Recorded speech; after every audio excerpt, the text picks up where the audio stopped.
আসসালামু আলাইকুম প্রিয় শিক্ষার্থী বন্ধুরা, এবছর যারা এইচএসসি পরীক্ষা দিবা, আইসিটিতে অনেক শিক্ষার্থীরা ফেল করেছো, আবার নতুন করে পরীক্ষা দিবা। যারা এবছর বিশেষ করে আইসিটি পরীক্ষা দিবা, আজকের এই ভিডিওটা তোমাদের জন্য। আইসিটিতে এমসিকিউতে হাজার হাজার লক্ষ লক্ষ স্টুডেন্ট প্রতি বছরে ফেল করে। তুমি জাস্ট দেখো, আইসিটি এমসিকিউ 8টা হলে পাস, 8টা কেমনে পাবা।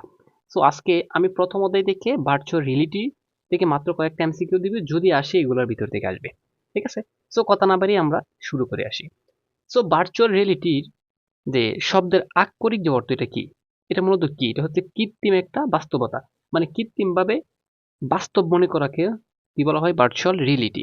ঠিক আছে, তারপর দেখো, এই যে ভার্চুয়াল রিয়েলিটির বৈশিষ্ট্য হলো মাল্টিমিডিয়া ব্যবহার করে। কি করে এটা? মাল্টিমিডিয়া ব্যবহার করে। এই উত্তর দেখে কিন্তু কেউ বলিও না, দেখো তো তোমরা একটু গেস করো কি হয় এটা। কল্পনা জগতে বিচরণ হয় না মাল্টিমিডিয়ার? ঠিক আছে, কল্পনা জগতে বিচরণ। তারপর দেখো, ভার্চুয়াল রিয়েলিটি ব্যবহৃত হয় কোন ক্ষেত্রে? ব্যবহৃত হয় ত্রিমাত্রিক। বলছিলাম ভার্চুয়াল রিয়েলিটি মানে ত্রিমাত্রিক হবে, আর কৃত্রিম অনুভূতি থাকবেই, আর বিনোদনের ক্ষেত্রে তো ব্যবহৃত হয়, তার মানে সবগুলাই হবে উত্তর। ঠিক আছে, আর একটা টেকনিক বলেছিলাম, যখন তোমরা এরকম এমসিকিউ আসে বহুপদী, তখন একটা টেকনিক, মানে সর্বশেষ প্রান্ত হচ্ছে এটা, ধরো কমন পড়েই নেই, কেউ থেকে দেখতেও পারো না, চুরি করেও দেখতে পারো না, কিছুই দেখতে পারো না, তখন কি করবা? সবগুলা দিয়ে আসবা, মানে তিনোটা দিয়ে আসবা। ঠিক আছে, এটা হচ্ছে সর্বশেষ পন্থা যদি তোমার কমন না পড়ে। আচ্ছা, তারপর দেখো, মানুষের মস্তিষ্কে একটি অনুভূতির সৃষ্টি হয় কিসে? স্পর্শ, তারপর হচ্ছে শোনা, তারপর দেখা থেকে। হ্যাঁ, সবগুলাই ভার্চুয়ালিটি। মানুষের মস্তিষ্কে একটি অনুভূতি সৃষ্টি হয়, এগুলো সবগুলোর ক্ষেত্রে। ঠিক আছে, এই জন্য লাস্টেরটা আশা করি বুঝতে পারছো। আমার এই ভিডিওটা তুমি যদি পরীক্ষার আগের দিনও দেখে যাও, কোনো প্রবলেম নেই, কারণ ব্যাখ্যা সহকারে তোমার মনে থাকবে এটা সারা জন্য। আচ্ছা দেখো, হার্ডওয়্যার আর হচ্ছে সফটওয়্যারের মাধ্যমে তৈরিকৃত যে পরিবেশ, আর এই পরিবেশকে কৃত্রিম পরিবেশ বলা হয়। এই কৃত্রিম পরিবেশকে বলা হয় কি? Virtual reality. দেখছো, ভার্চুয়াল রিয়েলিটির সংজ্ঞাটা কিন্তু এভাবেও দিতে পারো। কিভাবে? মানে সফটওয়্যার আর হচ্ছে হার্ডওয়্যার। সফটওয়্যার কি? মোবাইলের ভিতরে যে অ্যাপস গুলো থাকে এগুলোকে বলা হয় সফটওয়্যার। হার্ডওয়্যার কি? মোবাইল নিজে একটা হার্ডওয়্যার। আশা করি বুঝতে পারছো। তার মানে এই দুইটার সমন্বয়ে তৈরিকৃত যে কৃত্রিম একটা পরিবেশ সৃষ্টি হয়, তাকে বলা হয় ভার্চুয়াল রিয়েলিটি। আচ্ছা, তারপর দেখো, এইচএমডি ব্যবহার করা হয় কোন প্রযুক্তিতে? Virtual reality. হন স্যার, এইচএমডি কি? এই যে দেখো, এইচএমডি এর পুনরূপ কি? Head mounted display. Head mounted display, এটা কোথায় লাগায়? মাথায় লাগায়। হেড মাউন্টেড ডিসপ্লে মাথায় লাগিয়ে একদম কৃত্রিম পরিবেশে নিয়ে যায়। মানে তুমি বসে আছো তোমার রুমে, কিন্তু আমরা দেখতেছি রুমে বসে আছো, তুমি কি চলে গেছো কক্সবাজারে সাঁতার কাটতে। এরকম সিস্টেম আর কি ভার্চুয়াল রিয়েলিটি। তারপর দেখো, ভার্চুয়াল রিয়েলিটিতে ব্যবহারকারী বাস্তবে অনুভূতির জন্য ব্যবহার করে। কি কি ব্যবহার করে দেখো, এই যে। আচ্ছা, এটা নাকি হেলমেট ব্যবহার করে না? হ্যাঁ, এই যে মাথায় হেড মাউন্টেড ডিসপ্লে, এটা হেলমেট। তারপর হচ্ছে কি? হ্যান্ড গ্লাভস, মানে ডাটা গ্লোভ যেটাকে বলা হয়। তারপর দেখো, বিশেষভাবে তৈরি চশমা। হ্যাঁ, অবশ্যই চশমা ব্যবহৃত হয়। তার মানে কি? সবগুলোই উত্তর। দেখছো, এখানে প্রত্যেকটা আমি ব্যাখ্যা সহ তোমাকে বুঝাবো, এবং এগুলো সবগুলোই তোমার মাথায় ঢুকে যাবে।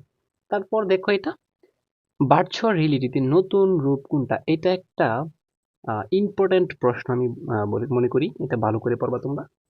অগমেন্টেড রিয়েলিটি, এটা হচ্ছে নতুন রূপ। এই নতুন রূপ বিশেষটা কি? এই অগমেন্টেড রিয়েলিটি হলো ভার্চুয়াল রিয়েলিটির একটি নতুন রূপ, যেখানে বাস্তব জগতের সাথে ভার্চুয়াল, মানে বাস্তব জগতের সাথে ভার্চুয়াল জগতের একটা কি করে? সংমিশ্রণ ঘটায়। আশা করি বুঝতে পারছো। তারপর দেখো, এই যে ভার্চুয়াল রিয়েলিটির ব্যবহার হয় কোন ক্ষেত্রে বলো?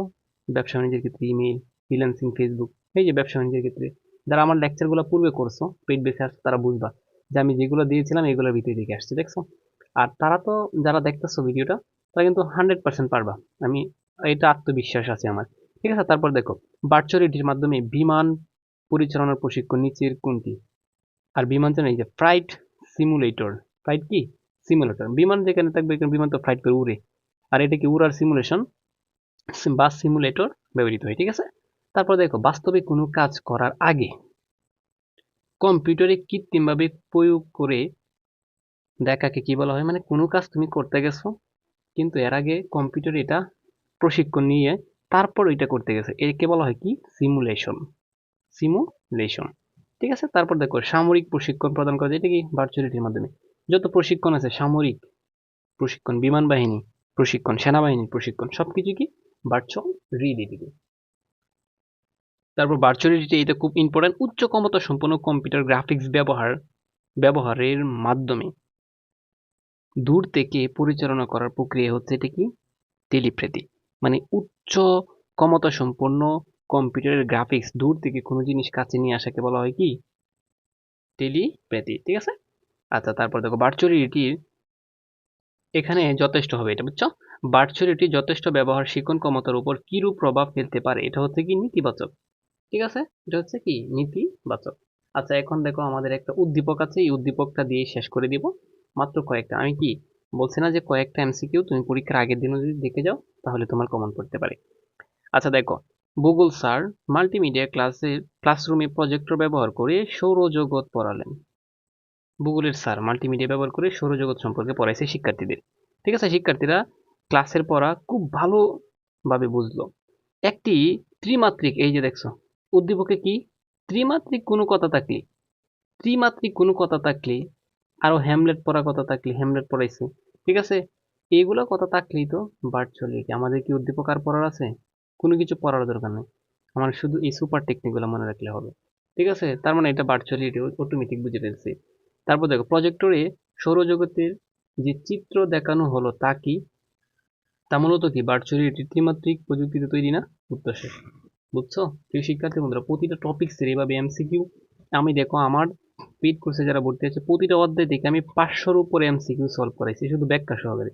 তাহলে তুমি চিন্তা করো, তোমার প্যারা কিছু নাই, মানে তোমার এমসিকিউ দায়িত্ব আমার। 500 এমসিকিউ যে পড়বে অধ্যায় থেকে, তাহলে দেখো তো এইগুলোর বাইরে কোনো কিছু আসবে? আসবে না। যারা বিশেষ করে আমার আইসিটি কোর্সে ভর্তি হতে চাচ্ছ, তাহলে স্ক্রিনে দেওয়া নাম্বারে এখনই যোগাযোগ করে ভর্তি হতে পারো, যেখানে তুমি 610 টাকা দিয়ে কি কি পড়তে পারবা পরীক্ষার আগ পর্যন্ত। আইসিটি পড়তে পারবা, Bangla second part full course, English first part second part সব 4টা সাবজেক্ট পড়তে পারবা, আর কোনো টাকা দিতে হবে না। সারা বাংলাদেশে আমি এত অল্প টাকায় পড়াচ্ছি। যদি ভালো লাগে স্ক্রিনে দেওয়া নাম্বারে এখনই যোগাযোগ করে ভর্তি হয়ে যাও।